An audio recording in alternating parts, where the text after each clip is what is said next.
Alzheimer dementia. उपचार तो इसका भी नहीं है, लेकिन ऐसा नहीं है कि इसके लिए कोई औषधि नहीं।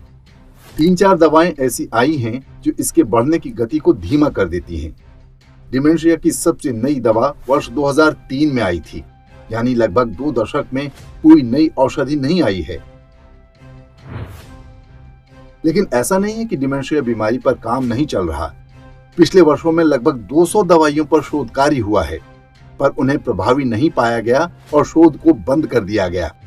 वर्तमान में विश्व भर में 125 से अधिक नई दवाओं पर परीक्षण चल रहे हैं। ये सभी अलग अलग चरणों में हैं। कुछ समय पहले ही डिमेंशिया की एक नई औषधि के परीक्षण के अच्छे परिणाम मिले हैं। ये औषधि उस प्रोटीन को हटाती है जो डिमेंशिया के रोगी के मस्तिष्क में जमा होता जाता है। कह सकते हैं कि अंततः एक ऐसी दवा मिलने की आशा है जो कि डिमेंशिया को जड़ से ठीक कर सकती है।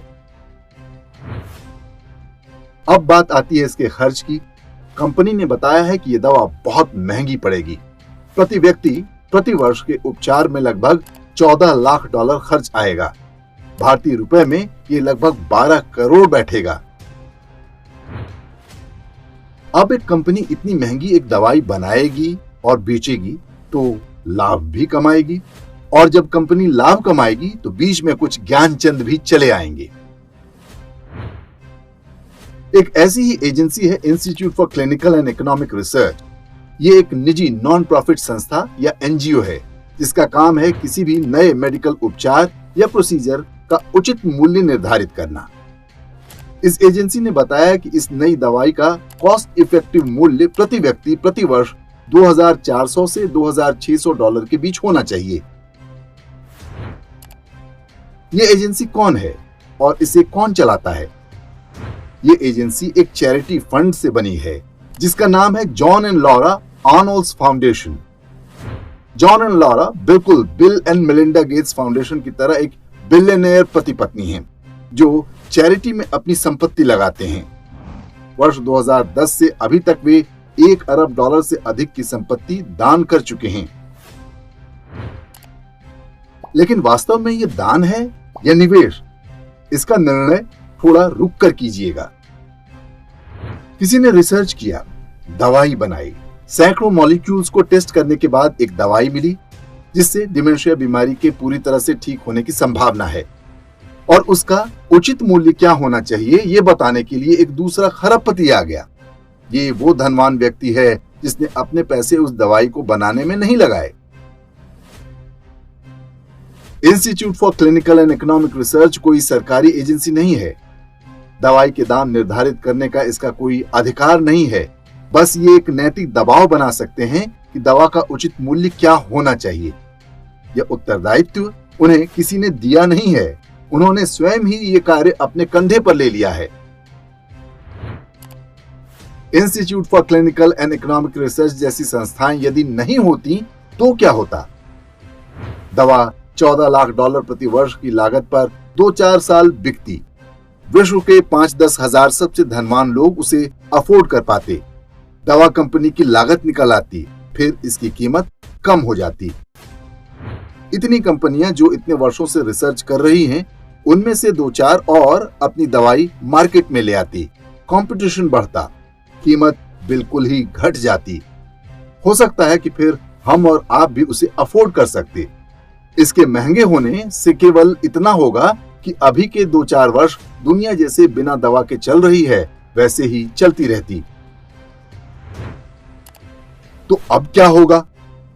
कुछ ही दिन में डिमेंशिया की दवा की ऊंची कीमत के विरोध में रिपोर्ट आएगी। दूसरी एजेंसियां भी बताएंगी कि अमुक दवा कंपनी ₹12 की दवा 12 करोड़ रुपए में बेच रही है। दवा की कीमत को लेकर मीडिया में खूब नेगेटिव पब्लिसिटी होगी। दवा के अप्रूवल में कानूनी अड़ंगा लगाने के भी प्रयास होंगे। परिणाम, डिमेंशिया को जड़ से ठीक करने वाली ये दवा लॉन्च करने में कंपनी को देरी होगी। उसको अपना श्रम, समय और लाभ दूर जाता दिखाई देगा। अंततः विवश होकर वो शोर कर रही संस्थाओं को चैरिटी के नाम पर पैसे देकर उनका मुंह बंद करेगी। अब कंपनी इसका खर्चा भी अपनी लागत में जोड़कर जनता से वसूलेगी। ये सब देखकर दूसरी कंपनियों को रिसर्च एंड डेवलपमेंट में पैसा लगाने की हिम्मत नहीं होगी। वे अपना इन्वेस्टमेंट रोक लेंगी क्योंकि इसमें बहुत रिस्क है और इस प्रकार चिकित्सा के क्षेत्र में हो रही प्रगति का गला घोंट दिया जाएगा।